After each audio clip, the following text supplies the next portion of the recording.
പറഞ്ഞു വന്നതിന്റെ താല്പര്യം എന്ന് പറയുന്നത്, ജീവിതത്തിന്റെ കഷ്ടകാലങ്ങളിൽ അനേകർ തഴയ്ക്കുകയുണ്ടായി.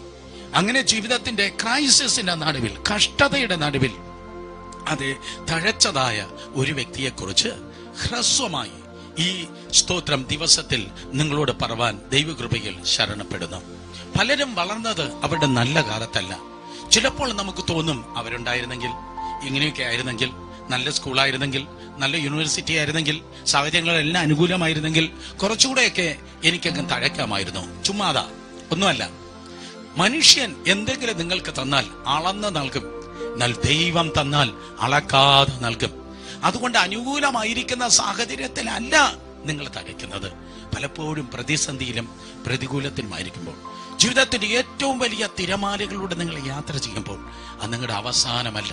ആ തിരമാല നിങ്ങളെ പൊക്കുകയാണ്, ആ കൊടുങ്കാറ്റ് നിങ്ങളെ ഉയർത്തുകയാണ്. അതേ ജീവിതത്തിന്റെ ക്രൈസിസിന്റെ നടുവിൽ, ജീവിതത്തിന്റെ കഷ്ടതയുടെ നടുവിലാണ് സ്തോത്രം പലരും തഴച്ചത്. വേറെ ആർക്കുമില്ലാത്ത കഷ്ടം എന്റെ വീട്ടിൽ എനിക്ക് മാത്രം, വേറെ ആർക്കുമില്ലാത്ത ദുഃഖം എന്റെ ക്ലാസ്സിൽ എനിക്ക് മാത്രം, വേറെ ആർക്കുമില്ലാത്ത പ്രശ്നം എന്റെ നാട്ടിൽ എനിക്ക് മാത്രമെന്ന് ഏതോ കുടുംബങ്ങൾ, വ്യക്തികൾ ഇന്ന് പകൽ കരയുന്നു എങ്കിൽ ധൈര്യമായിരിക്കെ. വേറെ ആർക്കുമില്ലാത്ത വളർച്ചയും ഉയർച്ചയും ദൈവം നിങ്ങൾക്ക് ഇതാ നൽകുവാൻ പോകുന്നു. ഞാൻ ആവർത്തിക്കുന്നു, വേറെ ആർക്കുമില്ലാത്ത കണ്ണുനീരും മുറവിളിയും നിലവിളിയും ഒക്കെ നിങ്ങളുടെ ജീവിതത്തിൽ ഉണ്ടെങ്കിൽ വേറെ ആർക്കുമില്ലാത്ത ഉയരങ്ങൾ നിങ്ങൾ കീഴടക്കുവാൻ വേണ്ടി പോകുന്നു. അങ്ങനെ അർദ്ധരാത്രിയിൽ ഒരു മനുഷ്യൻ അവന്റെ ജീവിതം തഴച്ചതിനെ കുറിച്ച് ബൈബിൾ പറയുന്നു. അത് മറ്റാരുമല്ല, പഴയ നിയമത്തിൽ 3 കൂട്ടരെ ദൈവം അഭിഷേകം ചെയ്തു. 1 രാജാക്കന്മാരെ, 2 പ്രവാചകന്മാരെ, 3 പുരോഹിതന്മാരെ. അതെ, 3 പൗരോഹിത്യ വൃന്ദത്തിൽ ദൈവം തെരഞ്ഞെടുത്ത 1 പുരോഹിതനായിരുന്നു അഹരോൻ, മോശയുടെ ജ്യേഷ്ഠ സഹോദരനായ അഹരോൻ. ദൈവം സമാഗമന കൂടാരത്തിൽ ആ മനുഷ്യനെ, അതായത് അഹരോനെ ഇതാ പുരോഹിതനായി നിയമിച്ചു. ദൈവം നിയമിക്കുന്നത് PSC പോലെയല്ല. അതെ, മനുഷ്യൻ നിയമിച്ചാൽ നാളെ വേണമെങ്കിൽ മനുഷ്യർക്ക് പിരിച്ചുവിടാം. എന്നാൽ ദൈവം നിങ്ങളെ ഒരിടത്ത് ആക്കി വച്ചാൽ നിങ്ങളെ ടെർമിനേറ്റ് ചെയ്യുവാൻ, നിങ്ങളെ പിരിച്ചുവിടുവാൻ ആർക്കും കഴിയത്തേയില്ല. കാരണം ദൈവം ടെമ്പററി ആയിട്ടല്ല നിയമിക്കുന്നത്. He's an eternal God, everlasting God. നിത്യനായ ദൈവം അത് എന്നേക്കുമായിട്ടാണ് നിയമിക്കുന്നത്. ഇപ്പോൾ ഇത് ഒരു വലിയ ക്രൈസിസ് അഹരോന് നേരെ ഇതാ കടന്നു വന്നിരിക്കുന്നു. ഒരു ഭാഗം ഞങ്ങൾക്കായി വായിച്ച് ഞാൻ ദൈവകൃപയാൽ ആ ദൂതിലേക്ക് നിങ്ങളുടെ ശ്രദ്ധയെ തിരിക്കട്ടെ. അതെ, സംഖ്യാപുസ്തകം 17 അധ്യായത്തിലേക്ക് കടന്നു വന്നാട്ടെ. സംഖ്യാപുസ്തകം 17 അധ്യായം അതിന്റെ 5 മുതൽ 8 വരെയുള്ള വാക്യങ്ങൾ. Numbers chapter 17 versus 5 to 8. സംഖ്യാപുസ്തകം 17 അധ്യായം 5 വാക്യം മുതൽ അതിന്റെ 8 വാക്യം വരെ. ഞാൻ തിരഞ്ഞെടുക്കുന്നവന്റെ വടി തളിർക്കും. ഇങ്ങനെ ഇസ്രായേൽ മക്കൾ നിങ്ങൾക്ക് വിരോധമായി പിറുപിറുക്കുന്നത് ഞാൻ നിർത്തലാക്കും. മോശ ഇസ്രായേൽ മക്കളോട് സംസാരിക്കുകയും അവിടെ സകല പ്രഭുക്കന്മാരും ഗോത്രം ഗോത്രമായി ഓരോ പ്രഭു ഓരോ വടി വീതം 12 വടി അവന്റെ പക്കൽ കൊടുക്കുകയും ചെയ്തു. വടികളുടെ കൂട്ടത്തിൽ അഹരോന്റെ വടിയും ഉണ്ടായിരുന്നു. മോശ വടികളെ സാക്ഷ്യകൂടാരത്തിൽ യഹോവയുടെ സന്നിധിയിൽ വെച്ചു. പിറ്റേനാൾ മോശ സാക്ഷ്യകൂടാരത്തിൽ കടന്നപ്പോൾ ലേവിയ ഗോത്രത്തിനുള്ള അഹരോന്റെ വടി തളർത്തിരിക്കുന്നത് കണ്ടു. അത് തളർത്ത് പൂത്ത് ബദാം ഫലം കായ്ച്ചിരുന്നു. 8 വാക്യം ഒരിക്കൽ കൂടെ വായിക്കട്ടെ. പിറ്റേനാൾ മോശ സാക്ഷ്യകൂടാരത്തിൽ കടന്നപ്പോൾ ലേവിയ ഗോത്രത്തിലുള്ള അഹരോന്റെ വടി തളർത്തിരിക്കുന്നത് കണ്ടു. അത് തളർത്ത് പൂത്ത് ബദാം ഫലം കായ്ച്ചിരുന്നു. ദൈവത്തിന്റെ നാമം ഇന്ന് പകൽക്കാലം മഹത്വം എടുക്കുമാറാകട്ടെ. യാക്കോബിന്റെ മക്കളിൽ വേറെ ആർക്കും ഇല്ലാത്ത വെല്ലുവിളിയും പ്രതിസന്ധിയും കണ്ടുവന്ന ഒരു ഗോത്രമായിരുന്നു ലേവിയ ഗോത്രം. വേറെ ആർക്കും ഇല്ലാത്ത കണ്ണുനീര് ഉണ്ടായിരുന്നവനായിരുന്നു ലേവിയ ഗോത്രത്തിന് ഉണ്ടായിരുന്നത്. ഞാൻ നേരത്തെ പറഞ്ഞല്ലോ, വേറെ ആർക്കുമില്ലാത്ത പ്രതിസന്ധിയും പ്രശ്നങ്ങളും നിങ്ങൾക്കുണ്ടെങ്കിൽ വേറെ ആർക്കുമില്ലാത്തതായ മനോഹരമായ വാഗ്ദത്ത മേഖലകളും ദൈവം നിങ്ങൾക്കായി ഒരുക്കിയിരിക്കുന്നു. 16 സങ്കീർത്തനം പറയുന്ന പോലെ, സാം 16 16 സങ്കീർത്തനത്തിൽ എങ്ങനെയാണ് പറയുന്നത്? മനോഹര ദേശത്ത് എന്റെ അളവുനൂൽ വീണിരിക്കുന്നു, ഇതാ നല്ലൊരു അവകാശം എനിക്ക് ലഭിച്ചിരിക്കുന്നു എന്ന് പറയുക. അയ്യോ കഷ്ടകാലം വന്നിരിക്കുന്നു എന്നല്ല പറയേണ്ടത്. ആരും പിടിച്ചിട്ടില്ലാത്ത, ആർക്കും ലഭിച്ചിട്ടില്ലാത്ത മനോഹരമായ ഏതോ വലിയ കാര്യം എനിക്കായി കാത്തിരിക്കുന്നു എന്ന് പറയുക. അങ്ങനെ പറയാൻ പറ്റുന്ന ഏറ്റവും നല്ല ഉദാഹരണമാണ് ലേവ്യ ഗോത്രത്തെയും അഹരോനെയും കുറിച്ച് നമുക്ക് കാണുവാൻ കഴിയുന്നത്.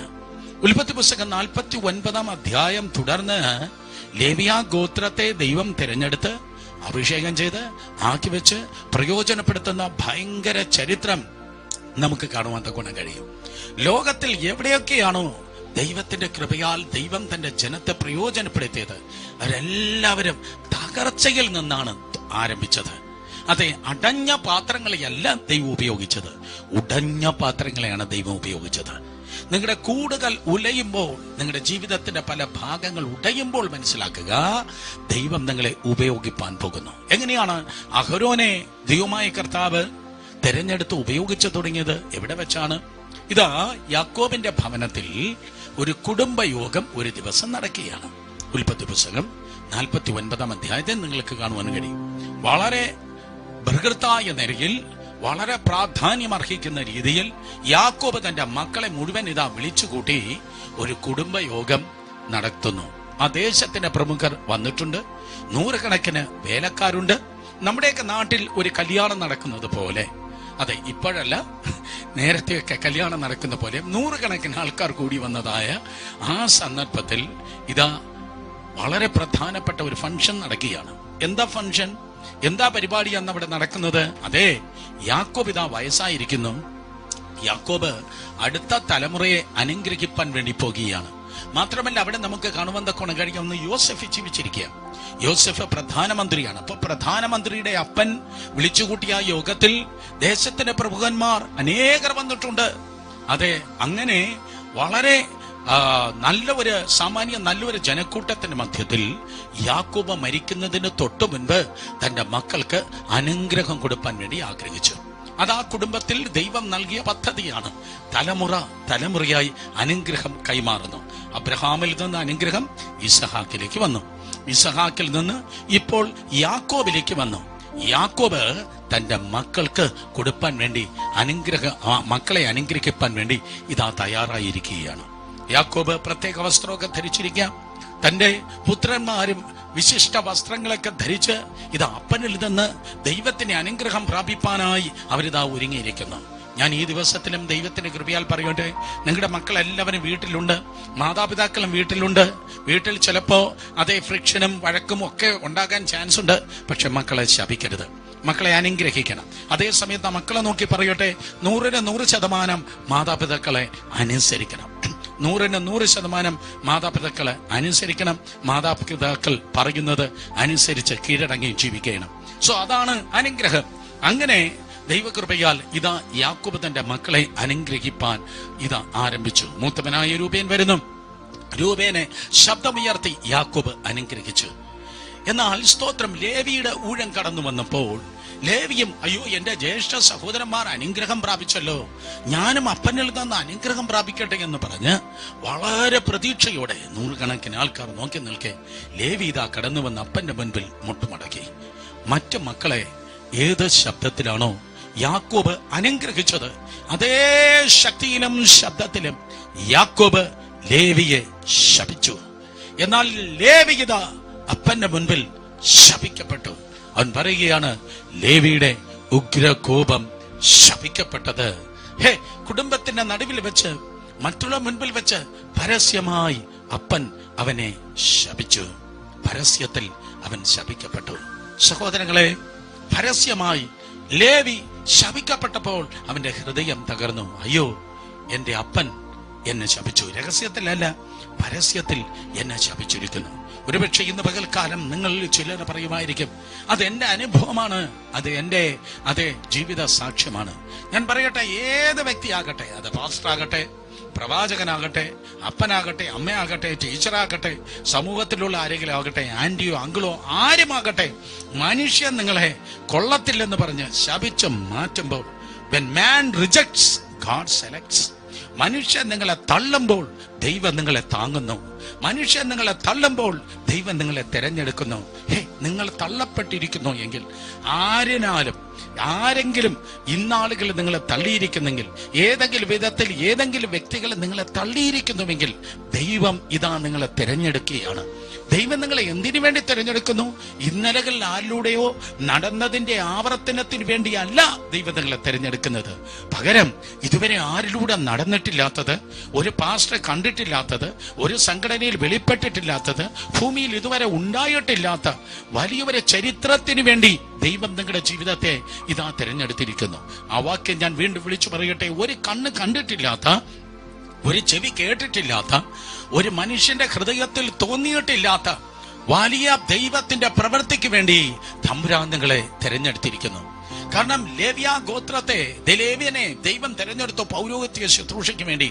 അതുവരെ പൗരോഹിത്യ ശുശ്രൂഷ ഇല്ല, അതുവരെ ഇല്ലാത്ത ഒരു കാര്യത്തിന് വേണ്ടി ദൈവം തിരഞ്ഞെടുത്തതുപോലെ 2020 മാർച്ച് 23 നിങ്ങൾ നോക്കി പരിശുദ്ധാത്മാ പറയുന്നു, കുഞ്ഞേ, ഇതുവരെ ഇല്ലാത്തതായ ഒരു കാര്യത്തിന് വേണ്ടി, ഇതുവരെ ഭൂപരപ്പിൽ നടന്നിട്ടില്ലാത്തത്, സൈന്യത്താനുമല്ല ശക്തിയാലുമല്ല ദൈവത്തിന്റെ ആത്മാവിനാൽ നിന്നിലൂടെ നടക്കേണ്ടത് വേണ്ടി ദൈവം നിന്നെ തെരഞ്ഞെടുത്തിരിക്കുന്നു. കൗൺസിലോ കമ്മിറ്റിയോ ഡീക്കന്മാരോ അല്ല, ദൈവം നിന്നെ തെരഞ്ഞെടുത്തിരിക്കുന്നു. ദൈവം തെരഞ്ഞെടുത്താൽ പിന്നെ ആർക്കും നിന്നെ തട്ടിപ്പറിച്ച് കളവാൻ തക്കവണ്ണം കഴിയത്തില്ല. ധൈര്യമായിരിക്കും. God has chosen you. ദൈവം നിന്നെ തെരഞ്ഞെടുത്തിരിക്കുന്നു. സോ അതായിരുന്നു സ്തോത്രം ലേവ്യന്റെ ആരംഭം, അപ്പനാൽ തള്ളപ്പെട്ടതായ അവസ്ഥ. സോ അപ്പന്റെ ശാപം ആ ലേവിയുടെ മേൽ വന്ന് അവന്റെ സന്തോഷം മുഴുവൻ പോയി. സെലിബ്രേഷൻ ഇല്ലാത്ത ഒരു ജീവിതമായിരുന്നു ലേവിയുടെ ജീവിതം. സെലിബ്രേഷൻ ഇല്ലാത്തത്, ആഘോഷമില്ലാത്തത്. അയ്യോ, എങ്ങനെ ഊഹാഭോഗം പറയാൻ കഴിയും? ഊഹാഭോഗം അല്ല പറയുന്നത്, ഉള്ള കാര്യം ഉള്ളതുപോലെ പറയട്ടെ. സെലിബ്രേഷൻ ഇല്ലാത്ത, ആഘോഷങ്ങളൊന്നുമില്ലാത്ത ഒരു ഫ്രസ്ട്രേറ്റഡ് ലൈഫായിരുന്നു ആരുടെ ജീവിതം? ലേവിയുടെ ജീവിതം. എങ്ങനെ പറയാൻ കഴിയും? പുറപ്പാട് പുസ്തകം 32 അധ്യായം നിങ്ങൾ വായിക്കുമ്പോൾ മോശെ പർവ്വതത്തിൽ നിന്ന് ഇറങ്ങി വരികയാണ്. ബാക്കിയുള്ള എല്ലാവരും അന്നുണ്ടാക്കി വെച്ചതായ കാളക്കുട്ടിയുടെ ചുറ്റും കിടന്ന് സെലിബ്രേറ്റ് ചെയ്യുമ്പോൾ, ആ കാളക്കുട്ടിയുടെ ചുറ്റും കിടന്ന് ആഘോഷമായി ഗാനപ്രതി ഗാനം പാടുമ്പോൾ, ആ ആഘോഷത്തിലൊന്നും പങ്കെടുക്കാതെ, ആ സന്തോഷത്തിലൊന്നും പങ്കെടുക്കാതെ പിള്ളേരെല്ലാം കിടന്ന് ക്ലാസ്സിൽ കിടന്ന് ബഹളം ഉണ്ടാക്കും. കണ്ടിട്ടില്ലേ? ക്ലാസിന്റെ ഒരു മൂലയ്ക്ക് ഒരു ദുഃഖപുത്രൻ മാറിയിരിക്കുന്നേ.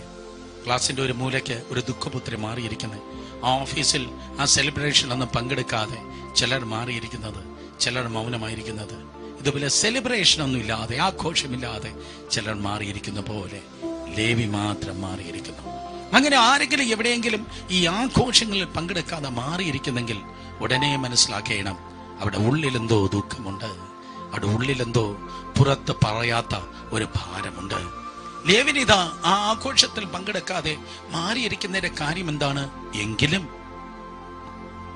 എന്റെ അപ്പൻ എന്നെ ശപിച്ചല്ലോ, എങ്കിലും എന്റെ വീട്ടിൽ എന്റെ അപ്പൻ എന്നെ ശപിച്ചല്ലോ എന്ന് പറഞ്ഞ് യാക്കോബിന്റെ ശാപം നിമിത്തം സെലിബ്രേഷൻ, ലാമെന്റേഷനായി തന്റെ ആഘോഷം ഇതാ ദുഃഖമായി തീർന്ന് ലേവി ഇതാ മൗനമായിട്ട് മാറി ഇരിക്കുകയാണ്. ലേവി മാറിയിരിക്കുക, ദുഃഖപുത്രനായി, ദുഃഖപുത്രിയായി മാറിയിരിക്കുകയാണ്. അവൻ കൊള്ളത്തില്ല, അവന് സന്തോഷമില്ല എന്ന് നാട്ടുകാരും വീട്ടുകാരും സഹപ്രവർത്തകരും എല്ലാം ചിന്തിക്കും. ഇവനൊരു മണങ്കൂസ്, ഇവൻ കൊള്ളത്തില്ല, ഇവന് ഒരു സന്തോഷമില്ല എന്ന് പറഞ്ഞ് മാറിയിരിക്കുക. പക്ഷെ അവൻ ചലിച്ചു, അവൻ മൂവ് ചെയ്തു. എപ്പോഴാണ് അവൻ മൂവ് ചെയ്തതെന്നറിയോ? എപ്പോഴാണ് അവൻ ചലിച്ചത്?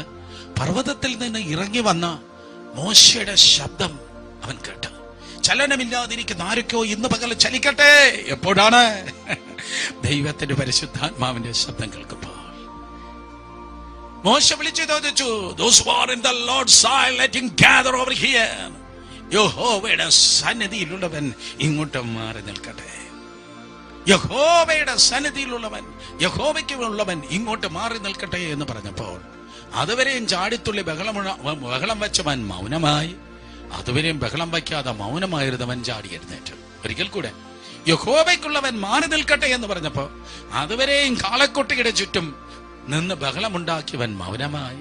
അതുവരെയും മൗനമായിരുന്ന ലേവി എഴുന്നേറ്റ് ആ ഒറ്റ ഗോത്രം എഴുന്നേറ്റ് മുന്നോട്ട് വന്ന് മുന്നോട്ട് വന്ന് പറയുന്നു, യഹോവയ്ക്ക് വേണ്ടി ഞാനുണ്ട്, യഹോവയ്ക്ക് വേണ്ടി ഞാനുണ്ട്. ഞാൻ ശാപം കേട്ടവനാ, പക്ഷെ യഹോവയ്ക്ക് വേണ്ടി ഞാനുണ്ട്.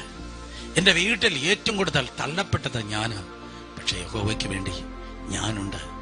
ഏറ്റവും കൂടുതൽ കരഞ്ഞത് ഞാനാ, പക്ഷെ യഹോവയ്ക്ക് വേണ്ടി ഞാനുണ്ട്. ഏറ്റവും കൂടുതൽ മുറിവേറ്റത് ഞാനാ, പക്ഷെ യഹോവയ്ക്ക് വേണ്ടി, ദൈവത്തിന് വേണ്ടി ഞാനുണ്ട്. ഏറ്റവും കൂടുതൽ മുറിവേറ്റത് ഞാനാ, ഏറ്റവും കൂടുതൽ നിന്ദിക്കപ്പെട്ടത് ഞാനാ, എന്നാൽ ദൈവത്തിന് വേണ്ടി ഞാനുണ്ട്. ഈ തലമുറയിൽ എത്ര പേർക്ക് അങ്ങനെ പറവാൻ തക്കൊണ്ട് കഴിയാം? ഇന്ന് പകൽക്കാലം ഞാൻ കർത്താവിന് വേണ്ടിയുണ്ട്. 100% ഞാൻ കർത്താവിന് വേണ്ടിയുണ്ട്. I will stand for the Lord. ഞാൻ എൻ്റെ ദൈവത്തിന് വേണ്ടി നിൽക്കും. ഞാൻ എൻ്റെ ദൈവത്തിന് വേണ്ടി നിൽക്കും. 100% ഞാൻ എൻ്റെ ദൈവത്തിന് വേണ്ടി നിൽക്കും. കഴിഞ്ഞ 33 വർഷത്തോളമായി ദൈവത്തിന്റെ ശുശ്രൂഷയിലായിരിക്കുമ്പോൾ പലർ പറയുന്നത് ഞാൻ കേട്ടിട്ടുണ്ട്, ഞാൻ ഉപദേശത്തിന് വേണ്ടി നിന്നു. ചിലർ പറയും ഞാൻ പ്രസ്ഥാനത്തിന് വേണ്ടി നിന്നു. ചിലർ പറയും ഞാൻ രോഗശാന്തിക്ക് വേണ്ടി നിന്നു. വേറെ ചിലർ പറയും ഞാൻ വേർപാടിന് വേണ്ടി നിന്നു, ഞാൻ മുഴുകൽ സ്നാനത്തിന് വേണ്ടി നിന്നു. അയ്യേ, സ്തോത്രം, അതെല്ലാം ഉണ്ട്, ശരിയാണ്. പക്ഷെ ലേവി പറയുന്നത് അങ്ങനെ ഭാഗികമായ കാര്യത്തിന് വേണ്ടി നിന്നല്ല, ഞാൻ ദൈവത്തിന് വേണ്ടി നിന്ന. ഇന്ന് പകൽക്കാലം ഉപദേശത്തിന് വേണ്ടിയല്ല, രോഗശാന്തിക്ക് വേണ്ടിയല്ല, പണത്തിന് വേണ്ടിയല്ല, പദവിക്ക് വേണ്ടിയല്ല, സ്ഥാനമാനത്തിന് വേണ്ടിയല്ല, 100% ദൈവത്തിന് വേണ്ടി ഞാൻ നിൽക്കും എന്ന് പറയാൻ ആരെങ്കിലും ഉണ്ടോ? നീ 100% ദൈവത്തിന് വേണ്ടി ഒന്ന് നിന്ന് നോക്ക്. 100% ദൈവത്തിന് വേണ്ടി നീ നിൽക്കുമ്പോൾ നീ ഒറ്റയ്ക്കല്ല നിൽക്കുന്നത്. ഒറ്റയ്ക്കല്ല, ഇമ്മാനുവേലാകുന്ന ദൈവം നിന്നോട് കൂടെ ഇറങ്ങി നിൽക്കും. ദൈവം നിന്റെ കൂടെ ഇറങ്ങി നിന്നാലേ അതൊരു നിൽപ്പ.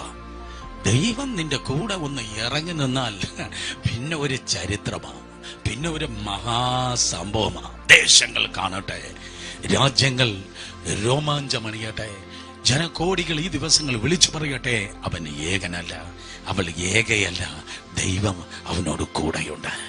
അതിനുവേണ്ടി പ്രിയ ദൈവത്തിന്റെ മകളെ, ഓഫീസിലും നാട്ടിലും വീട്ടിലും പ്രത്യേകിച്ച് ഈ കാലഘട്ടത്തിൽ തല ഉയർത്തി ദൈവത്തിന് വേണ്ടി ഒന്ന് നിന്ന് നോക്ക്. ദൈവത്തിന് വേണ്ടി നീ നിൽക്കുമ്പോൾ ദൈവം നിന്റെ കൂടെ ഇരിക്കും.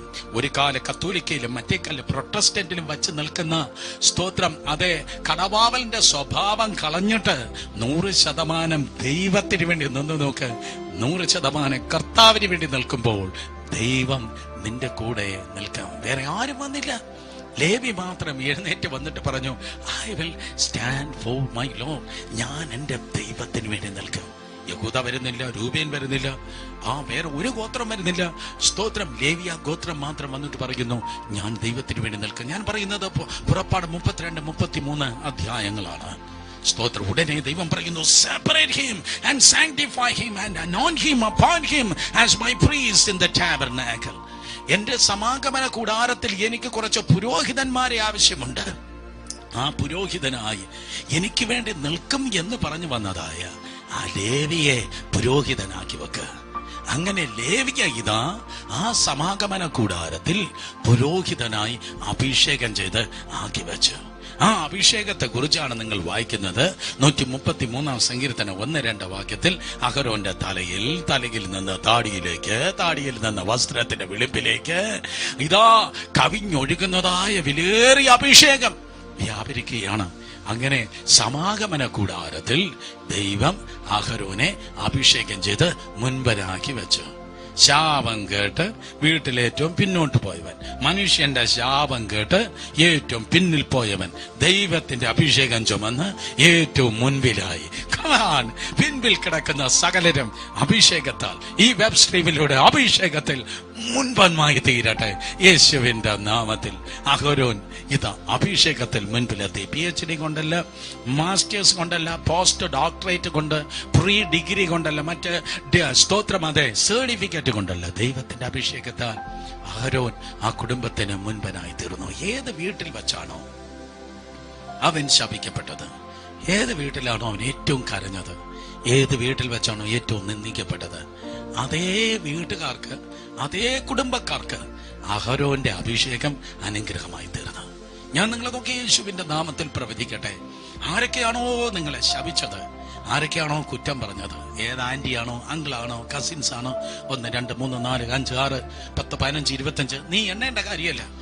നീ മേലേക്ക് നോക്കി ദൈവത്തിന്റെ സന്നിധിയിൽ അഭിഷേകം ചുമന്ന് നിൽക്കുന്നെങ്കിൽ നിന്റെ അഭിഷേകം മറ്റുള്ളവർക്ക് അനുഗ്രഹമായിരിക്കും. നിന്റെ അഭിഷേകം നിന്റെ കുടുംബക്കാരുടെ മുഖങ്ങളെ തകർക്കും. നിന്നെ മറ്റുള്ളവർക്ക് ഒരു അനുഗ്രഹമായി ദൈവം തീർക്കും. അഹരോനത് സംഭവിച്ചു. അഹരോൻ ആ കുടുംബത്തിന് അനുഗ്രഹമായി തീർന്നു. പക്ഷേ അഹരോന് പറവാനൊരു സാക്ഷ്യമുണ്ട്. സ്തോത്രം. എന്റെ തുടക്കം നല്ലതല്ല. ഈ ലെവലിൽ ഇന്ന് എനിക്ക് ശുശ്രൂഷയുണ്ട്, പ്ലാറ്റ്ഫോമുണ്ട്, അഭിഷേകമുണ്ട്. പക്ഷേ ഞാൻ എൻ്റെ കുടുംബത്തിൽ വെറുക്കപ്പെട്ടവനാണ്, ഞാൻ ശപിക്കപ്പെട്ടവനാണ്. Okay, thank God for that anointing. അഭിഷേകത്തിനായി സ്തോത്രം.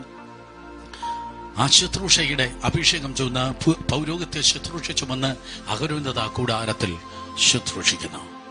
അപ്പോൾ ദൈവം പറയുകയാണ്, ബാക്കിയുള്ള സകല ഗോത്രങ്ങളെ നോക്കി ദൈവം പറയുന്നു, ഓരോ ഗോത്രങ്ങൾക്ക് ഓരോ അവകാശമുണ്ട്. ചില ഗോത്രത്തെ നോക്കി പറഞ്ഞു, ആ കുന്നിൻ ചരിവ് നിനക്കുള്ളതാണ്. വേറെ ചില ഗോത്രത്തെ നോക്കി ദൈവം പറഞ്ഞു, ആ പുൽപ്രദേശം നിനക്കുള്ളതാണ്. വേറെ ചിലരെ നോക്കി ദൈവം പറഞ്ഞു, ആ സമനില നിനക്കുള്ളതാണ്. മറ്റൊരു ഗോത്രത്തെ നോക്കി പറഞ്ഞു, ആ തീരപ്രദേശം നിനക്കുള്ളവനാണ്. പക്ഷെ ശാപം കേട്ട് നിനക്ക് വേണ്ടി നിൽക്കും കർത്താവേ എന്നൊക്കെ പറഞ്ഞ് ഇറങ്ങി വന്ന എല്ലാ ദിവസവും രാവിലെ സമാഗമന കൂടാരത്തിൽ ശുശ്രൂഷിക്കുന്ന അഹരോന് മാത്രം ദൈവം ഒന്നും കൊടുത്തില്ല. ബാക്കിയുള്ളവർക്കും ഏക്കറും ഹെക്ടറും കൊടുത്തപ്പോ, ബാക്കിയുള്ളവർക്ക് വാഗ്ദത്ത ദേശത്തിന്റെ അവകാശം കൊടുത്തപ്പോ, ലേവ്യന് മാത്രം, അഹരോന്യ ഗോത്രമായ ലേവ്യ ഗോത്രം, പൗരോഹിത്യ ഗോത്രത്തെ മാത്രം ദൈവം ഒന്നും കൊടുത്തില്ല. ഞാനിങ്ങനെ ചിന്തിക്കുക, ആ പൗരോഹിത്യ ഗോത്രമായ അഹരോന്യ ഗോത്രത്തിന്റെ മുഖം വാടി കാണാം. അവന് കൊടുത്തു, യവന് കൊടുത്തു, മറ്റവനൊക്കെ വാഗ്ദത്ത ദേശം ഭൗതികമായി പലതും കൊടുത്തു. എനിക്ക് മാത്രം ഒന്നുമില്ല, ഞാൻ ദൈവത്തിന് വേണ്ടി നിൽക്കുന്നു, എനിക്ക് മാത്രം ഒന്നുമില്ല എന്ന് പറഞ്ഞപ്പോ തമ്പുരാൻ അവന്റെ നേരെ തിരിഞ്ഞിട്ട് പ്രകാരം പറഞ്ഞു, ലേവിയെ, നീ എനിക്ക് വേണ്ടി കൂടാരത്തിൽ നിൽക്കുന്നത് കൊണ്ട്, നീ എന്റെ ശുശ്രൂഷ ചെയ്യുന്നത് കൊണ്ട് ഞാൻ നിനക്ക് എന്റെ സൃഷ്ടിയുടെ കുറച്ച് ഏക്കർ ഹെക്ടറും അല്ല ഞാൻ നിനക്ക് തരുന്നത്. നിന്റെ ഓഹരി എന്തെന്നറിയോ? ഞാൻ തന്നെ നിന്റെ ഓഹരിയായിരിക്കും. ഞാൻ തന്നെ നിന്റെ ഓഹരിയായിരിക്കും. ദൈവപൈതലേ, ഇന്ന് പകൽക്കാലം ഞാൻ പറയട്ടെ, ദൈവത്തിന് വേണ്ടി നീ നിൽക്കുന്നെങ്കിൽ സ്തോത്രം, അപ്പം തന്നതും അമ്മായിയപ്പൻ അളന്നതുമല്ല, ദൈവം നിന്റെ ഓഹരിയാണ്. The Lord is your portion. അനേക ആയിരങ്ങൾക്ക് ഈ ദിവസങ്ങളിൽ ജോലിയില്ല, പലരുടെ പോക്കറ്റ് കാലിയാണ്, പട്ടിണിയെ മുഖാമുഖമായി കണ്ടുകൊണ്ടിരിക്കുന്ന ദിവസങ്ങളാണിത് ആയിരക്കണക്കിന് കുടുംബങ്ങൾക്ക്. പക്ഷെ ദൈവത്തിന്റെ കൃപയാൽ ഞാൻ പറയട്ടെ, ആരുമറിയാത്ത ശ്രേഷ്ഠ ഭോജനം ഞാൻ ഭുജിച്ചു നിത്യം ജീവിച്ചിടുന്നു. ആരുമറിയാത്ത ശ്രേഷ്ഠ ഭോജനം ഞാൻ ഭുജിച്ചു നിത്യം ജീവിച്ചിടുന്നു എന്ന് പാട്ടുകാരൻ പാടിയതുപോലെ ദൈവം നിന്നെ ശ്രേഷ്ഠകരമായി പുലർത്തി നടത്തുവാൻ വേണ്ടി പോകുന്നു. മറ്റുള്ളവന്റെ മുൻപിൽ കൈ നീട്ടുവാൻ ദൈവം അനുവദിക്കാതെ, ഞാൻ വീണ്ടും ആവർത്തിക്കട്ടെ, മറ്റുള്ളവരുടെ മുമ്പിൽ താ താ ദയവായി താ കടം താ എന്ന കൈ നീട്ടാൻ അനുവദിക്കാതെ അത്ഭുതകരമായി ദൈവം നിങ്ങളെ പോറ്റും. കാരണം the Lord is your portion. ദൈവം നിന്റെ ഓഹരി അത്രേ. തമ്പുരാൻ പറഞ്ഞു, ബാക്കിയുള്ളവർക്ക് എന്റെ സൃഷ്ടിയുടെ ഓരോ ഭാഗമാണ് ഞാൻ കൊടുത്തത്, എന്നാൽ ഞാൻ സൃഷ്ടികർത്താവാണ്. സൃഷ്ടികർത്താവാകുന്ന ഞാൻ നിന്റെ ഓഹരി ആയിരിക്കും. I will be your portion. ഞാൻ നിന്റെ ഓഹരി ആയിരിക്കും. ദൈവം എന്റെ ഓഹരിയായാൽ അതിന്റെ പ്രത്യേകത എന്താണ്? കേക്ക്, ദൈവം നിന്റെ ഓഹരിയായാൽ സിഗ്നിഫിക്കന്റ് ആയ ഭയങ്കര അമേസിംഗ് ആയിട്ടുള്ള കാര്യം അവിടെ നടക്കും. അത്ഭുതകരമായ കാര്യം നടക്കും. ബാക്കിയുള്ള 11 ഗോത്രത്തെ ദൈവം നോക്കി പറയുകയാണ്, ഹേ മറ്റു ഗോത്രങ്ങളെ, രൂബേനെ, ഗാദേ, നഫ്താലിയെ, യഹൂദേ, നിങ്ങളൊരു കാര്യം ചെയ്യണം. ബാക്കിയുള്ള 11 ഗോത്രങ്ങൾ നിങ്ങളൊരു കാര്യം ചെയ്യണം. നിങ്ങൾ യവന് ദശാംശം കൊടുക്കണം. നിങ്ങൾ ആർക്ക് ദശാംശം കൊടുക്കണം? നിങ്ങൾ അതെ ലേവിയ ഗോത്രക്കാരന് ദശാംശം കൊടുക്കണം. അതെ, ഈ വെബ് സ്ട്രീമിലൂടെ ഞാൻ ക്രൈസ്റ്റ് സെന്ററിനോട് പറയട്ടെ, ദശാംശം കൊടുക്കണം. നമ്മൾ കൂടി വന്നില്ലെങ്കിലും ഓഫീസിൽ പോയി സ്തോത്രം ദശാംശം കൊടുക്കണം. ദൈവത്തിനുള്ളത് ദൈവത്തിന് കൊടുത്തേ പറ്റത്തുള്ളൂ. സ്തോത്രം. അങ്ങനെ 11 ഗോത്രങ്ങൾ നോക്കി തമ്പുരാൻ ഇപ്രകാരം പറഞ്ഞു, ഞാൻ 11 ഗോത്രങ്ങൾ നോക്കി ദൈവം പറഞ്ഞു, നിങ്ങൾ ലേവ്യ ഗോത്രത്തിന് ദശാംശം കൊടുക്കണം. ദശാംശം എന്ന് പറയുന്നത് 2.5%, 3%, 4% അല്ല. ദശാംശം എന്ന് പറയുന്നത് 10% അത്രേ. അങ്ങനെ 10% മാറ്റിയാൽ യഹൂദ മാറ്റുന്നതെന്ന് വെച്ചോ, ബാക്കി 90% അവന്റെ കയ്യിലുള്ളത്. ഗാദ് ഗോത്രം 10% മാറ്റിയാൽ ബാക്കി 90. നഫ്താലി 10% മാറ്റിയാൽ ബാക്കി അവന്റെ കയ്യിൽ 90. സ്വദേശാംശം കൊടുത്തു കഴിഞ്ഞാൽ കൊടുക്കുന്നവന്റെ കയ്യിൽ ബാക്കി 90 ഉള്ളൂ. പക്ഷേ 11-10 ലേവിയുടെ കയ്യിൽ വരികയാണ്. 11-10 ലേവിയുടെ കയ്യിൽ വരുമ്പോൾ ദൈവത്തെ സേവിപ്പാൻ നിൽക്കുന്ന പുരോഹിത ഗോത്രമായ ലേവിക്ക് 110. ലേവിക്ക് 110, ബാക്കിയുള്ള ഗോത്രങ്ങൾക്ക് 90. അതാണ് ദൈവത്തെ സേവിക്കുന്നവനും സേവിക്കാത്തവനും തമ്മിലുള്ള വ്യത്യാസം. കർത്താവിന് വേണ്ടി സമാഗമന കൂടാരത്തിൽ നിന്ന് ശുശ്രൂഷിച്ചതായ ആ ലേവിക്ക് 110%, മറ്റുള്ളവന് 90. ദൈവത്തെ സേവിക്കുന്നവനും സേവിക്കാത്തവനും തമ്മിൽ വ്യത്യാസമുണ്ട്. അത് ഈ ദിവസങ്ങൾ വെളിപ്പെടട്ടെ. ജീവനുള്ള ദൈവത്തെയാണ് നിങ്ങൾ സേവിക്കുന്നതെന്ന് നിങ്ങൾ നോട്ടീസ് അടിക്കേണ്ട, ഫ്ലെക്സ് ബോർഡ് വെക്കണ്ട. നാട്ടുകാർ മുഴുവൻ കാണത്തക്ക ക്രമത്തിൽ ദൈവം പ്രത്യക്ഷമായി തന്റെ പ്രവൃത്തി വെളിപ്പെടുത്തും. There is a vast difference between those who are serving the Lord and those who are not. സ്തോത്രം. ദൈവത്തെ സേവിക്കുന്നവനും സേവിക്കാത്തവനും തമ്മിൽ വലിയ അന്തരമുണ്ട്. ദൈവത്തെ സേവിക്കുന്ന ആ ലേവ്യ ഗോത്രത്തിന് 110, ബാക്കിയുള്ളവർക്ക് 90. അച്ചാച്ചന്മാരുടെ BP കൂടിയല്ലോ. എല്ലാ ദിവസവും രാവിലെ എഴുന്നേൽക്കുന്നു, യവൻ മാത്രം കൂടാരത്തിൽ പോകുന്നു, യവൻ മാത്രം ശുശ്രൂഷിക്കുന്നു. മാത്രമല്ല ഞങ്ങൾക്ക് 90 കിട്ടുന്നുള്ളൂ, യവനിതാ 110 കിട്ടുന്നു. ഞങ്ങളെ മഹത്വത്തിന് കീഴിൽ അവനും മഹത്വത്തിന് കീഴിൽ ഞങ്ങളും മന്ന തിന്നുന്നു, യവനും മന്ന തിന്നുന്നു. പക്ഷെ ഞങ്ങൾക്ക് 90, യവനും 110. ഞങ്ങൾക്കില്ലാത്ത പ്ലാറ്റ്ഫോമിന്, ഞങ്ങൾക്കില്ലാത്ത ശുശ്രൂഷ അവന്, ഞങ്ങൾക്കില്ലാത്ത അനുഗ്രഹം അവന്, ഞങ്ങൾക്കില്ലാത്ത പേരവന്, ഞങ്ങൾക്കില്ലാത്ത പോപ്പുലാരിറ്റി അവന് എന്ന് പറഞ്ഞ് ആരുടെയൊക്കെ ബ്ലഡ് പ്രഷർ കൂടുന്നത് പോലെ ഇതാ 11 ഗോത്രം ഒരുമിച്ച് സുനാമി പോലെ മോശയുടെ മുൻപിൽ വന്നിട്ട് പറഞ്ഞു സ്തോത്രം. 16-17 അധ്യായത്തിൽ നിങ്ങൾക്ക് വായിക്കുവാൻ കൊണ്ട് കഴിയും. ബാക്കിയുള്ളവർ വന്നിട്ട് പറഞ്ഞു, യോ മാത്രമല്ല ശുശ്രൂഷിക്കേണ്ടത്, ഞങ്ങൾക്കും ശുശ്രൂഷിക്കണം, ഈ കൂടാരത്തിൽ ഞങ്ങൾക്കും ശുശ്രൂഷിക്കണം. പക്ഷേ 2020 മോശ ജീവിച്ചിരുന്നെങ്കിൽ ചിലപ്പോ പറഞ്ഞേനെ അതെ എലക്ഷൻ അടുത്ത ഞായറാഴ്ച വയ്ക്കാം. പക്ഷെ ഞാൻ പറയട്ടെ, ദൈവത്തിന്റെ സഭയിൽ മനുഷ്യന്റെ എലക്ഷൻ അല്ല, ദൈവത്തിന്റെ സെലക്ഷനാണ് വെളിപ്പെടേണ്ടത്. സഭ സ്തോത്രം തിയോക്രസിയാണ്, ഡെമോക്രസി അല്ല. ബൈബിൾ എലക്ഷന്റെ പുസ്തകമല്ല, സെലക്ഷന്റെ പുസ്തകമത്രേ. എലക്ഷന് വേണ്ടി കോടികൾ ഇറക്കുന്ന മുതലാളിമാർ ഇന്ന് പകൽക്കാലം ഇത് കേട്ട് മാനസാന്തരപ്പെട്ടെങ്കിൽ കൊള്ളാമായിരുന്നു. ബൈബിൾ എലക്ഷന്റെ പുസ്തകമല്ല, സെലക്ഷന്റെ പുസ്തകമാണ്. മോശ ഇവണ്ണം പറഞ്ഞു, സ്തോത്രം. ഒരു കാര്യം ചെയ്യാം, ഒരു അടയാളം വെക്കാം. ബാക്കിയുള്ള സകല ഗോത്ര പിതാക്കന്മാരുടെ വടികളുടെ കൂട്ടത്തിൽ അഹരോന്റെ വടിയെ അവൻ മേടിച്ചിട്ട് പറഞ്ഞു, സ്തോത്രം. ഇന്ന് സാക്ഷ്യകൂടാരത്തിന് മുൻപിൽ, സാക്ഷ്യത്തിന് മുൻപിൽ ഈ 12 വടികളുടെ കൂട്ടത്തിൽ അഹരോന്റെ വടിയും ഇരിക്കട്ടെ. 11 വടികളുടെ കൂട്ടത്തിൽ അഹരോന്റെ വടിയും ഇരിക്കട്ടെ. അങ്ങനെ സാക്ഷ്യകൂടാരത്തിന് മുൻപിൽ മറ്റ് ഗോത്ര പിതാക്കന്മാരുടെ വടികളുടെ കൂട്ടത്തിൽ അഹരോന്യ വടിയും ഇരുന്നു. മത്സരികളുടെ വടികളുടെ കൂട്ടത്തിൽ എന്ന് ബൈബിൾ പറയുന്നു. അർത്ഥം വഴക്കാളികളുടെ വടികളുടെ കൂട്ടത്തിൽ, മത്സരിക്കുന്ന വടികളുടെ നടുവിൽ, നിനക്കാണോ എനിക്കാണോ എന്ന് മത്സരിക്കുന്നവരുടെ വടികളുടെ കൂട്ടത്തിൽ, നീയാണോ വലിയവൻ ഞാനാണോ വലിയവൻ എന്ന് പറയുന്നവരുടെ നടുവിൽ മത്സരിക്കുന്നവരുടെ വടികളുടെ കൂട്ടത്തിൽ അഹരോന്റെ വടിയും ഇരുന്നു. അവിടെയാണ് നമ്മുടെ ദൂത് ആരംഭിക്കുന്നത്. അർദ്ധരാത്രിയിലെ നിലവിളി, അവിടെ നിന്നാണ് ആ ദൂത് ആരംഭിക്കുന്നത്. ബാക്കിയുള്ള എല്ലാവർക്കും കുന്നിൻ ചെരുവുണ്ട്, സമനിലമുണ്ട്, തീരപ്രദേശമുണ്ട്, ഏക്കറുണ്ട്, ഹെക്ടറുണ്ട്. അഹരോനാണെങ്കിൽ ഈ ശുശ്രൂഷ മാത്രമേ ഉള്ളൂ. അഹരോനെ ആ ശുശ്രൂഷയിൽ നിന്ന് പിരിച്ചുവിട്ടാൽ അഹരോന്റെ വടി തള്ളത്തില്ലെങ്കിൽ അവൻ പുറത്തു പോകണം. അഹരോന്റെ വടി തള്ളത്തില്ലെങ്കിൽ അന്ന് മുതൽ അവൻ പട്ടിണിയാണ്. അവരുടെ പരിപാടി തീർന്നു. ബാക്കിയുള്ള വഴക്കാളികൾ എല്ലാവരും ചെന്ന് കിടന്ന് സുഖമായിട്ട് ആഹാരം കഴിച്ച് കിടന്നുറങ്ങുമ്പോ midnight crisis, midnight cry, അർദ്ധരാത്രിയിലെ നിലവിളി അഹരോന്റെ കൂടാരത്തിൽ നിന്ന് ഉയരുകയാണ്.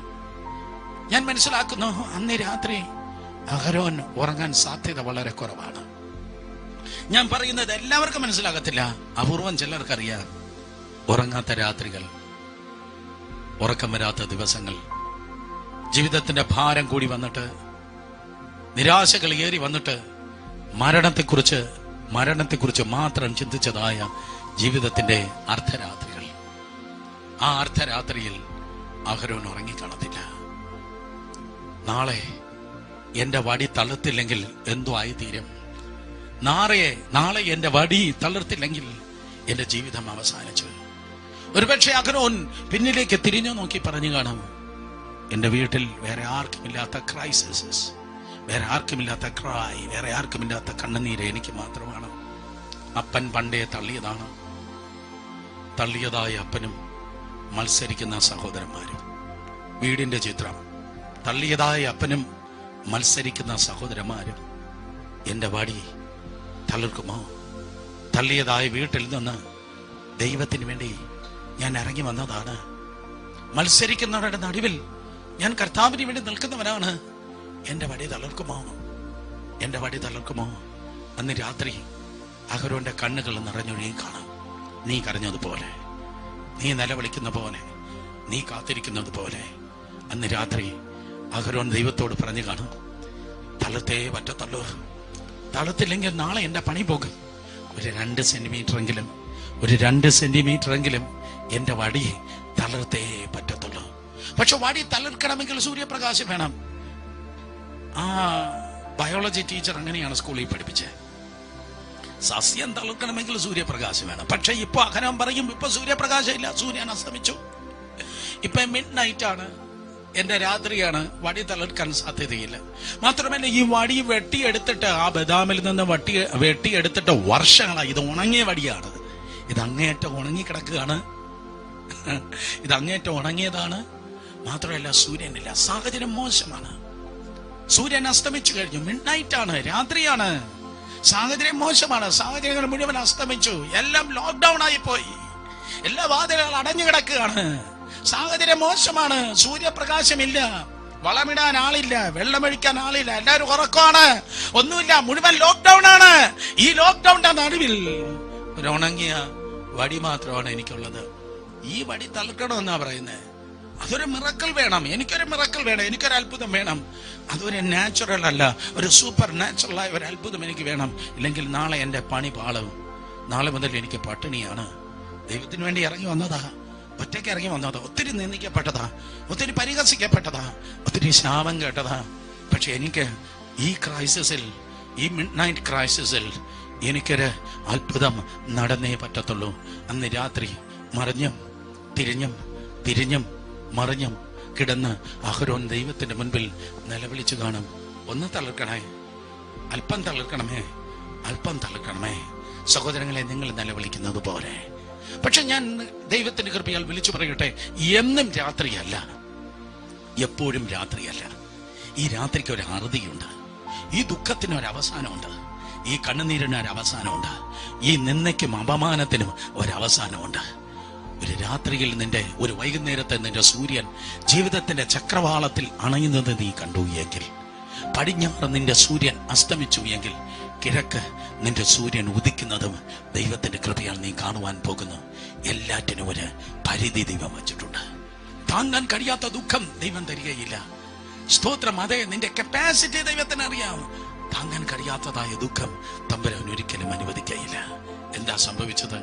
കിഴക്ക് സൂര്യൻ പിറ്റേ ദിവസം രാവിലെ ഉദിക്കുമ്പോ 30 ലക്ഷം ഇസ്രായേൽ മക്കളുണ്ട്.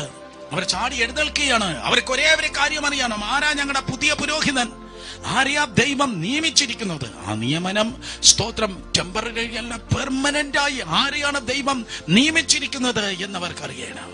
സകലരും ഇതാ ഓടി വരുമ്പോൾ ഒരത്ഭുതം കാണുന്നു. ലേവ്യ ഗോത്രത്തിൽ അഹരോന്റെ വടി മാത്രം തളർത്തിരിക്കുന്നു. ലേവ്യ ഗോത്രത്തിൽ അഹരോന്റെ വടി മാത്രം തളർത്തിരിക്കുന്നു. ബൈബിൾ പറയുന്നത് ദൈവം തിരഞ്ഞെടുക്കുന്നവന്റെ വടി തളർക്കുമെന്നാണ്. ദൈവം തിരഞ്ഞെടുത്തതായ അഹരോന്റെ വടി ഇതാ തളർത്തിരിക്കുന്നു. അത് തളർക്കുക മാത്രമല്ല സഹോദരങ്ങളെ ചെയ്തത്, അത് തളർത്തു, അത് പൂത്തു, അത് ഫലവും കായ്ച്ചു. രാത്രിയിൽ അത് തളർത്തു, അത് പൂത്തു, അത് ഫലം കായ്ച്ചു. തളർത്ത് പൂത്ത് ഫലം കായ്ച്ചു. സ്തോത്രം. അതെ, അവൻ പ്രാർത്ഥിച്ചത് എന്തായിരിക്കും? അവൻ പ്രതീക്ഷ എന്തായിരിക്കും? അല്പം തളിർക്കണമേ, അല്പം തളിർക്കണമേ, അല്പം തളിർക്കണമേ. ഞാൻ നിങ്ങളെ നോക്കി ഒരു വാണിംഗ് പറയട്ടെ, ഞാൻ നിങ്ങളെ നോക്കി ഒരു മുന്നറിയിപ്പ് പറയട്ടെ. നിങ്ങളുടെ വിശ്വാസമാകുന്ന പ്രാർത്ഥനയുടെ, നിങ്ങളുടെ വിശ്വാസമാകുന്ന പാത്രത്തിന്റെ അളവ് ചെറുതാണ്. നിങ്ങളുടെ വിശ്വാസം, നിങ്ങൾ പ്രതീക്ഷ ഒത്തിരി ചെറുതാണ്. നിങ്ങൾ വിശ്വസിക്കുന്നത് ചെറുതാണ്, നിങ്ങൾ പ്രതീക്ഷിക്കുന്നത് ചെറുതാണ്. പക്ഷെ പ്രാർത്ഥന കേൾക്കുന്നവനായ ദൈവം നീ പ്രതീക്ഷിക്കുന്ന ചെറിയ അളവിലല്ല മറുപടി നൽകുന്നത്. നാം ചോദിക്കുന്നതിനേക്കാൾ, ചിന്തിക്കുന്നതിനേക്കാൾ അത്യന്തം പരമായി പ്രവർത്തിക്കുന്നവനായ ദൈവം ചെറിയൊരു തളിർപ്പ് മാത്രമല്ല നിനക്ക് നൽകുന്നത്. പകരം അഹരോൻ ചോദിച്ചൊരു തളിർപ്പ് മാത്രമായിരുന്നുവെങ്കിൽ ചോദിക്കാത്ത പൂവും ചോദിക്കാത്ത കായും കൂടെ ആ വടിയിൽ ദൈവമായ കർത്താവ് ഇതാ നൽകിയുണ്ടായി. ചോദിച്ചതായ തളിർപ്പ് മാത്രമല്ല, ചോദിക്കാത്ത പൂവും ചോദിക്കാത്ത കായും കൂടെ ദൈവം നൽകി എങ്കിൽ ഈ ക്രൈസിസിന്റെ നടുവിൽ, ഈ ഷഡൗണിന്റെ നടുവിൽ, വാതിലുകൾ അടഞ്ഞു കിടക്കുമ്പോൾ, നിന്റെ സൂര്യന്മാരെല്ലാം അസ്തമിച്ചപ്പോൾ, നിന്റെ പ്രതീക്ഷകൾ മുഴുവൻ മറഞ്ഞപ്പോൾ ദൈവമായ കർത്താവ് പറയുന്നു, യേശുവിന്റെ നാമത്തിൽ നീ ചോദിക്കാത്ത പലതിനു കൂടെ ദൈവത്തിന്റെ ഈ അത്ഭുതം നിന്റെ ജീവിതത്തിൽ വെളിപ്പെടുവാൻ വേണ്ടി പോകുന്നു. ഗെറ്റ് റെഡി, ഒരുങ്ങിക്കോ. യേശുവിന്റെ നാമത്തിൽ സർപ്രൈസുകൾക്ക് വേണ്ടി എന്തുവാ സ്തോത്രം, അതേ പ്രതീക്ഷിക്കാത്ത നന്മകൾക്ക് വേണ്ടി ദൈവത്തിന്റെ കൃപയാൽ ഒരുങ്ങിയാടെ. അതെ, ചോദിക്കാത്ത സ്തോത്രം പൂവും ചോദിക്കാത്ത കായും കൂടെ ദൈവമായ കർത്താവ് വാടിയിൽ നൽകി. അഹരോന്റെ വാടി തളർത്തു, പൂത്തു, ഫലം കായ്ച്ചു. തൃത്വമായി ഒരു 3 കാര്യം ഒരുമിച്ച് നിൽക്കുന്ന പോലെ, പിതാവ്, പുത്രൻ, പരിശുദ്ധാത്മാവ് പോലെ സ്തോത്രം. തളർത്തു, പൂത്തു, ഫലം കായ്ച്ചു. തളർത്തു, തളിപ്പിക്കുന്ന പിതാവ്. പൂവ് സ്തോത്രം, ഷാരോളിന്റെ പനിനീർ പുഷ്പം. പൂവ് സ്തോത്രം, ഫലം, ആത്മാവിന്റെ ഫലം. തൃത്വമായി തളർത്തു, പൂത്തു, ഫലം കായ്ച്ചു. പിതാവ്, പുത്രൻ, പരിശുദ്ധാത്മാവിന്റെ സമ്മേളനമായി അത് തളർത്തു, പൂത്ത്, ഫലം കായ്ച്ചുവെങ്കിൽ യേശുവിന്റെ നാമത്തിൽ നിങ്ങൾ നോക്കി, നിങ്ങളുടെ കുടുംബത്തെ നോക്കി ഇന്ന് പകൽക്കാലം ഞാൻ പ്രവചിക്കുന്നു, ഒരു സമ്പൂർണമായ അനുഗ്രഹം, ഒരു സമ്പൂർണതയുടെ നന്മ, ഒരു സമ്പൂർണതയുടെ കരുതൽ ഈ ദിവസങ്ങളിൽ നിങ്ങൾ അനുഭവിപ്പാൻ പോകുന്നു. നിങ്ങളെ അത് അനുഭവിക്കത്തുള്ളൂ, നിനക്ക് മാത്രമേ അത് കിട്ടത്തുള്ളൂ. കാരണം നീ മാത്രമാണ് ദൈവത്തെ സേവിപ്പാൻ ഇറങ്ങി വന്നത്. ഗാദിനിക്ക് ലഭിച്ചില്ല, നഫ്താലിക്ക് ലഭിച്ചില്ല, മറ്റു ഗോത്രങ്ങൾക്ക് ലഭിച്ചില്ല. ലേവ്യന് മാത്രം ദൈവം ലഭിച്ചു നൽകി എങ്കിൽ, ലേവ്യന് മാത്രം ദൈവം നൽകി എങ്കിൽ, രാജകീയ പുരോഹിത വർഗമായി, വിശുദ്ധ വംശമായി, സ്വന്തം ജനമായി, കർത്താവിനെ സേവിക്കുന്ന ദൈവത്തിന്റെ ജനമാക്കുന്ന നിനക്ക് ഒരു തളർപ്പ്, ഒരു പൂവ്, ഒരു ഫലമായി ദൈവത്തിന്റെ കൃപയാൽ കർത്താവ് അത് നൽകുവാൻ പോകുന്നു. തളർത്തു, പൂത്ത്, ഫലം കായ്ച്ചു. തളർത്തു, പൂത്ത്, ഫലം കായ്ച്ചു. സ്തോത്രം. ഓൾ ടുഗെദർ ഇതെല്ലാം കൂടെ സംഭവിക്കണമെങ്കിൽ എന്തോ കാലം എടുക്കും. എന്റെ ഓർമ്മ ശരിയാണെങ്കിൽ 2006 വർഷത്തിൽ വിലാപ മതിലിന് അരികിൽ, യെരുശലേം പട്ടണത്തിൽ വിലാപ മതിലിന് അരികിൽ നിന്ന് ഒരു റബിയുമായി സംസാരിക്കുകയായിരുന്നു. സാധാരണ റബിമാർ ഇത്രത്തോളം വാചാലമായി ഞാൻ കണ്ടിട്ടില്ല. പക്ഷെ ആ മനുഷ്യൻ ഒത്തിരി വളരെ ഹൃദയം തുറന്ന് സംസാരിച്ചു. അപ്പച്ചൻ യഹൂദ റബി. അപ്പൊ യഹൂദ റബിയോട് ഞാൻ ഇപ്രകാരം ചോദിച്ചു, സർ, ഈ അഹരോന്റെ വടി തളർത്ത്, പൂത്ത, ഫലം കായ്ച്ചു എന്ന് സംഖ്യാപുസ്തകത്തിൽ പറയുന്നല്ലോ, അതിന് സ്തോത്രം എന്തോ സമയമെടുക്കും? ആ മനുഷ്യൻ എന്നെ തുറച്ചു നോക്കിയിട്ട് ഇപ്രകാരമാണ് പറഞ്ഞത്, അതൊരു ഗർഭസ്ഥ ശിശുവിനെ പോലെയാണ്. അവർ പറഞ്ഞു, ഇസ്രായേൽ ദേശത്ത് ഒരു ബദാം തളർത്ത്, പൂത്ത്, ഫലം കായ്പാൻ 9 മാസമാണ് എടുക്കുന്നത്. സ്തോത്രം. 9 മാസം കൊണ്ടാണ് അതേ ഒരു ബദാം വൃക്ഷം തളർത്ത്, പൂത്ത്, ഫലം കായ്ക്കുന്നത്. 9 മാസം. അതെ, വളരെ ശ്രദ്ധിക്കണമേ. മറ്റുള്ളവരുടെ ജീവിതത്തിൽ 9 മാസം കൊണ്ട് സംഭവിക്കേണ്ട കാര്യം മറ്റുള്ള കുടുംബങ്ങളുടെ ജീവിതത്തിൽ 9 മാസം കൊണ്ട് സംഭവിച്ച കാര്യം അഹരോൻ പറയും, സ്തോത്രം, എന്റെ ജീവിതത്തിൽ ഒറ്റ രാത്രി കൊണ്ട് ദൈവം ചെയ്തു. എന്റെ ജീവിതത്തിൽ ദൈവം ഒറ്റ രാത്രി കൊണ്ട് ചെയ്തു. കഥ കേട്ടിരിക്കല്ലേ? ഈ ദിവസങ്ങളിൽ എല്ലാം അസ്തമിച്ച് കിടക്കുമ്പോ, എല്ലാ വാതിലും അടഞ്ഞു കിടക്കുമ്പോ, പലതും നിന്റെ ജീവിതത്തിൽ മറഞ്ഞു കിടക്കുമ്പോ തമ്പുരാൻ പറയുന്നു, മറ്റുള്ള ജീവിതത്തിൽ 9 മാസം കൊണ്ട് ചെയ്യേണ്ടത് ഒറ്റ രാത്രി കൊണ്ട് നിന്റെ ജീവിതത്തിൽ ചെയ്യുവാൻ ഞാൻ വിശ്വസ്തനാണ്. അർത്ഥം, നിന്റെ മുമ്പിൽ സമയം പരാജയപ്പെടുവാൻ പോകുന്നു. യേശുവിന്റെ നാമത്തിൽ സമയത്തെ ഓവർടേക്ക് ചെയ്യുന്ന, സമയത്തെ പരാജയപ്പെടുത്തുന്ന ദൈവിക പ്രക്രിയ അധികാരമുള്ള യേശുവിന്റെ നാമത്തിൽ നിന്റെ ജീവിതത്തിൽ സംഭവിപ്പാൻ പോകുകയാണ്. കഴിഞ്ഞ വർഷങ്ങൾ കാത്തിരുന്നിട്ട് നടക്കാത്തത് ദൈവത്തിന്റെ കൃപയാൽ നിന്റെ ജീവിതത്തിൽ ഈ ദിവസങ്ങൾ സംഭവിപ്പിക്കാൻ പോകുന്നു. മറ്റുള്ളവരുടെ ജീവിതത്തിൽ സ്തോത്രം, അതെ 9 മാസം കൊണ്ട് നടക്കുന്നത് അഹരോന് ഒറ്റ രാത്രി കൊണ്ട് ദൈവമായ കർത്താവ് ചെയ്യുകയുണ്ടായി. എപ്പോൾ ചെയ്തു? മിഡ് നൈറ്റ്, അർദ്ധരാത്രിയിൽ. യൂറോപ്പിൽ ആരെങ്കിലും തഴച്ചെങ്കിൽ, ദൈവരാജ്യത്തിൽ ആരെങ്കിലും യൂറോപ്പിൽ തഴച്ചെങ്കിൽ അർദ്ധരാത്രിയിൽ. അമേരിക്കയിൽ ആരെങ്കിലും തഴച്ചെങ്കിൽ അർദ്ധരാത്രിയിൽ. ഓസ്ട്രേലിയയിലോ ഏഷ്യൻ രാജ്യങ്ങളിലോ ആരെങ്കിലും തഴച്ചെങ്കിൽ അർദ്ധരാത്രിയിൽ. ആഫ്രിക്കയിൽ ആരെങ്കിലും തഴച്ചെങ്കിൽ ആ സഭകൾ, ആ ദൈവദാസന്മാർ എല്ലാവരും പറയും തങ്ങളുടെ അർദ്ധരാത്രിയിലാണ് അവർ തഴച്ചത്. അല്ലാതെ ബൈബിൾ കോളേജ് പ്രൊഫസേഴ്സ് വെള്ളം ഒഴിച്ചു, മറ്റവൻ സ്തോത്രം വളമിട്ടു, വേറൊരുത്തൻ എന്തോ കൈത്തങ്ങൾ തന്നു, എല്ലാ കൈകളും താണുപോയപ്പോൾ അന്ധകാരത്താൽ എല്ലാ കണ്ണും മങ്ങുമ്പോൾ, അന്ധകാരത്താൽ എല്ലാ കണ്ണും മങ്ങുമ്പോൾ, മങ്ങിടാത്ത കണ്ണെനിക്കുന്നുണ്ടു സ്വർഗത്തിൽ, മങ്ങിടാത്ത കണ്ണെനിക്കുന്നുണ്ടു സ്വർഗത്തിൽ.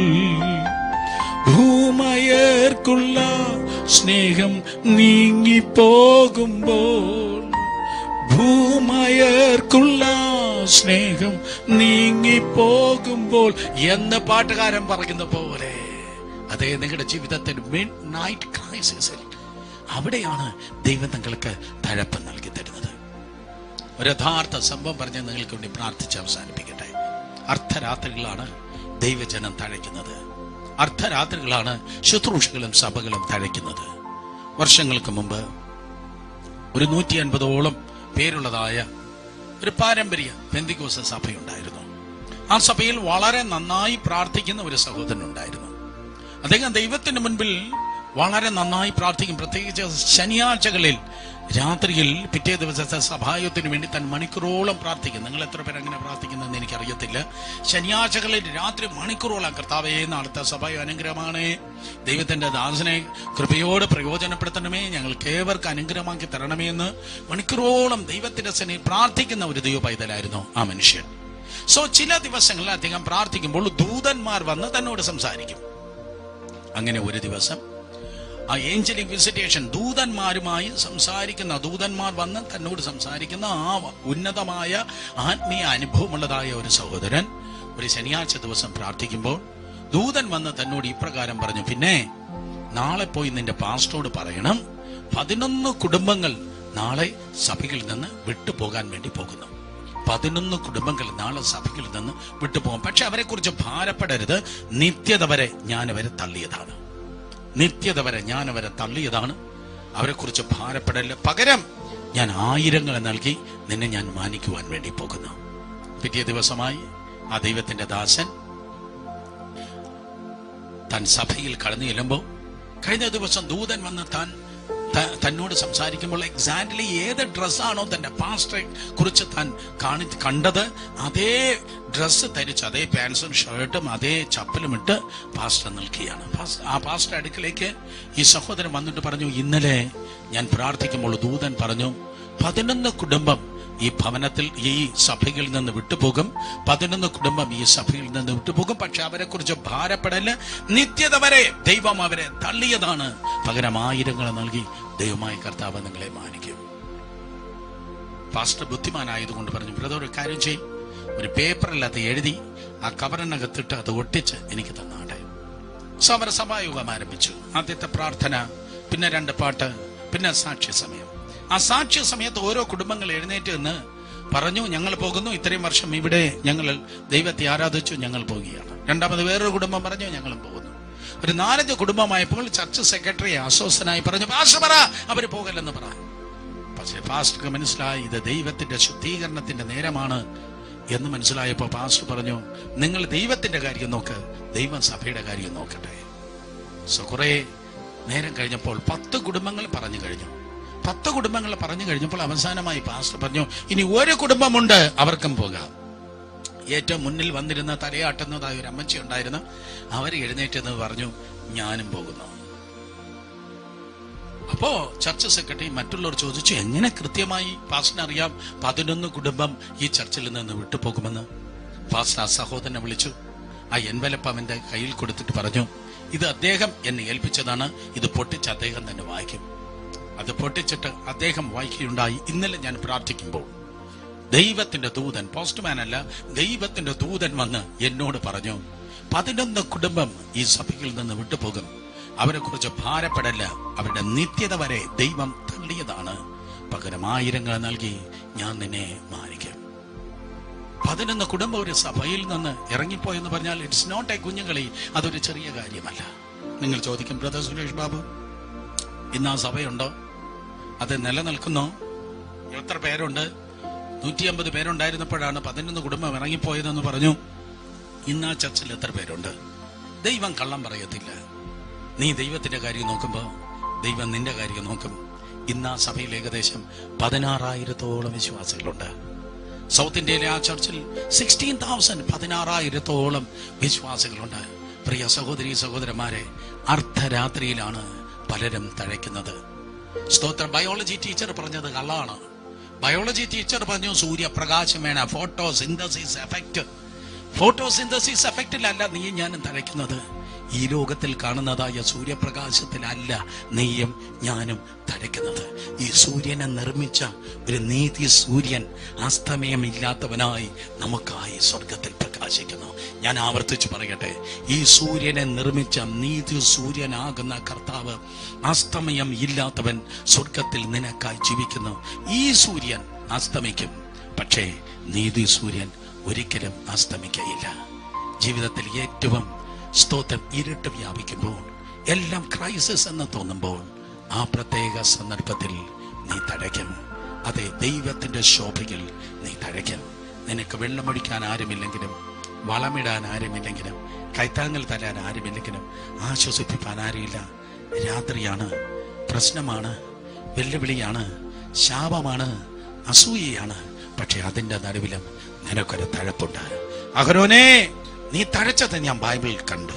അഹരോനെ, നീ തഴച്ചത് ഞാൻ കണ്ടു. എപ്പോഴാണ് നീ തഴച്ചത്? അപ്പൻ ശപിച്ചു. സഹോദരന്മാർ അസൂയയുമായി ചുറ്റും നിന്ന് കുറ്റം പറയുന്നവരുടെ നടുവിൽ, തുറച്ചു നോക്കിയവരുടെ നടുവിൽ, ശാപം സ്തോത്രം പറഞ്ഞവരുടെ നടുവിൽ അഹരോന്റെ വടി മാത്രം തഴച്ചു എങ്കിൽ ദൈവത്തിന്റെ കൃപയാൽ ഇന്നും സ്തോത്രം നിങ്ങൾ തഴയ്ക്കുവാൻ പോകുന്നു. നിങ്ങളായിരിക്കുന്ന റൂമുകളിൽ പറ്റുമെങ്കിൽ ഒന്ന് എഴുന്നേറ്റ് നിന്ന് ഇന്ന് പകൽക്കാലം ദൈവത്തെ ഒന്ന് ആരാധിച്ചാട്. യേശുവിന്റെ നാമത്തിൽ. ഇത് നിങ്ങൾ തളരുന്ന കാലമല്ല, നിങ്ങൾ തഴയ്ക്കുന്ന കാലമാണ്. ഈ ക്രൈസിസിന്റെ നടുവിൽ, ഈ മിഡ് നൈറ്റ് ക്രൈസിസ് പോലെ സ്തോത്രം പലതും ലോക്ക്ഡൌൺ ചെയ്ത് കിടക്കുന്ന ഈ ദിവസങ്ങളിൽ നിങ്ങൾ തളരേണ്ട ദിവസങ്ങളല്ല, പകരം ദൈവകൃപയാൽ നിങ്ങൾ തഴയ്ക്കുവാൻ പോകുന്നു. കണ്ടിട്ടില്ലാത്ത തളിർപ്പ്, കണ്ടിട്ടില്ലാത്ത പൂവ്, കണ്ടിട്ടില്ലാത്ത കായ് നിങ്ങളുടെ ജീവിതത്തിൽ കർത്താവ് നൽകി തന്ന് സ്തോത്രം, അതേ ദൈവത്തിന്റെ കൃപയാൽ നിങ്ങൾ തഴയ്ക്കുവാൻ വേണ്ടി പോകുന്നു. Thank you Jesus. ഹല്ലേലൂയ. കർത്താവെ, അങ്ങയുടെ വിലയേറിയ തഴയ്ക്കുന്ന അനുഭവം പുതിയ തളിർപ്പുകളായി, പുതിയ പൂവായി, പുതിയ ഫലങ്ങളായി ഇതിന്റെ മക്കളുടെ ജീവിതത്തിൽ വെളിപ്പെടുമാറാകട്ടെ. Thank you Jesus. അങ്ങനെ തന്നെ